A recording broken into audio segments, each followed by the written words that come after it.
Good morning, good afternoon, good evening, wherever you are. My name is AS and welcome to my YouTube channel. Today's video will review a game that has an exciting reveal trailer. The main reason for the anticipation came from the comparisons that, at the time, I made between it and a game called A Hat in Time. The latter did not have the most complex gameplay, but its character design and boss fights elevated it from an average platformer. At first, Balan Wonderworld looked to be the 2021 equivalent of A Hat in Time. However, it turned out to be very different, for better or worse. Which is it? Time to find out. Without further ado, let's review Balan Wonderworld, which was released in 2021 and played on the PlayStation 5. Story. The story has an interesting opening sequence. You create a male or female character who walks into a theater and is immediately grabbed by a mysterious figure into the land of Balan Wonderworld. It is here where any investment in the narrative subsides, and there are two reasons for it. First, due to a lack of dialogue, there is no explanation as to what is happening, why it is happening, and what must happen to fix the hero's difficult situation. There are video games without dialogue such as Ori and the Blind Forest and Super Mario World, but their stories are easily conveyed through the environmental context. It doesn't happen here. Secondly, the supernatural protagonist and antagonist, as well as your own character, are not interesting. There is a massive attempt towards the end to make you feel something for the hero, but it falls flat on its face. I would like to discuss the ending to make my point clear. If you do not want to be spoiled, please jump to the timestamp on the screen. This is your opportunity to avoid spoilers. Don't say I didn't warn you. Okay, let's go. As you save random individuals who are possessed by the antagonist, they join you during the final fight against the antagonist. The problem here is that the game does not explain to you the relationship between those individuals and your own character. This scenario where your friends come to help you against the villain is executed so well in Persona 4 Golden, because you spend the entire game while developing your relationship with your characters. When they show up, you feel empowered to wrap up the game and save the world. In Balan Wonderworld, your only thought when your friends show up is the following: oh cool, now I can use more costumes instead of my set 3 costume lineup. It is a shame that the story is painfully mundane because the beginning was pretty cool. After the first 2 minutes though, the story in Balan Wonderworld is essentially non-existent. Visual and audio design. The best aspect of the game, Balan Wonderworld's visuals and audio design are great. The animations, particularly the cutscenes, are beautiful. The designs of the boss fights are unique and generally wonderful. The environments reward exploration with golden statues and hidden costumes that provide additional abilities. I was not blown away by the graphics, but I was pleased with what I experienced. While the sound effects are give or take, the music is great.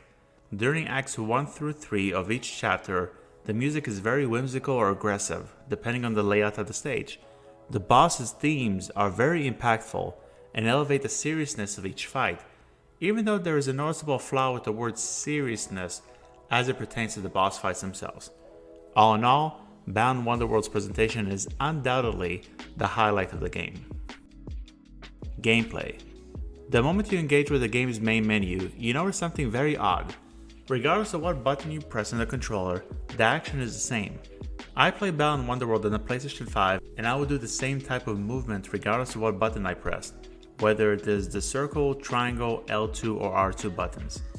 At that moment, you jump into the gameplay, which consists of platforming sections, enemies that sporadically appear and can be beaten with a single stomp, and collecting golden statues that will allow you to unlock more levels. Speaking of the golden statues, they will ultimately impede your progress by asking you to find more of them to unlock additional levels. Let me explain myself. In order to reach certain golden statues in each level, you may not have the appropriate costume that will teleport you to the statue or allow you to reach the platform and gain access to the statue. This mechanic of halting your progress till you acquire more collectibles has been done in the past. The best example is Super Mario 64.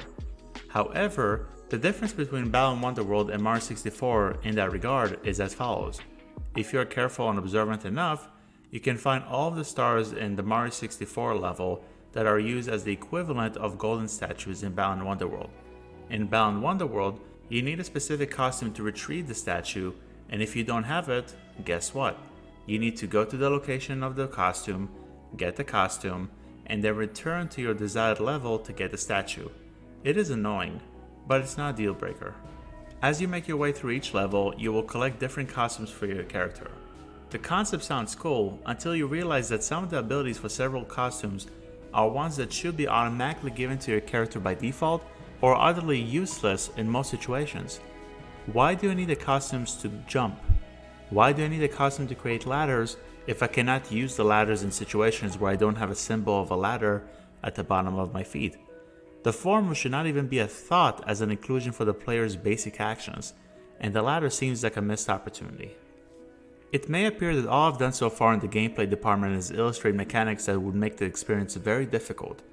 Ironically, the last downside in this department takes away any difficulty from the game. The game is too easy. Platforming sections, basic enemies, and even bosses do not provide any challenge. The boss's lack of difficulty is especially disappointing, as you only need to hit them 3 times to win, and their attacks are telegraphed from a mile away. Gameplay wise, the game does not do anything that ruins it. However, there are so many questionable decisions to the point where you have to ask yourself, was this game really made by Square Enix? If nothing else, this game is an easy pick to earn another platinum trophy or earn 100% of the achievements. Neither applies to the Switch version, of course. Fun factor: if you're looking for a generic platformer, you may have a decent time with Balan Wonderworld. Disappointingly, any sense of fun did not exist for me in this game for the majority of its runtime. Some of the bosses were okay, but the lack of difficulty quickly made the bosses comical more than engaging. A Hat in Time was fun, despite its simple gameplay.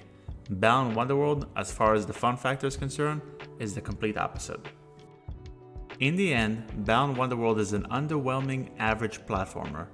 It is distinguishable from other games in the genre due to its art design, but the illogical implementation of the costume mechanic and a boring tale that tries too hard to be emotional contribute to a general sense of forgetfulness by the title's conclusion.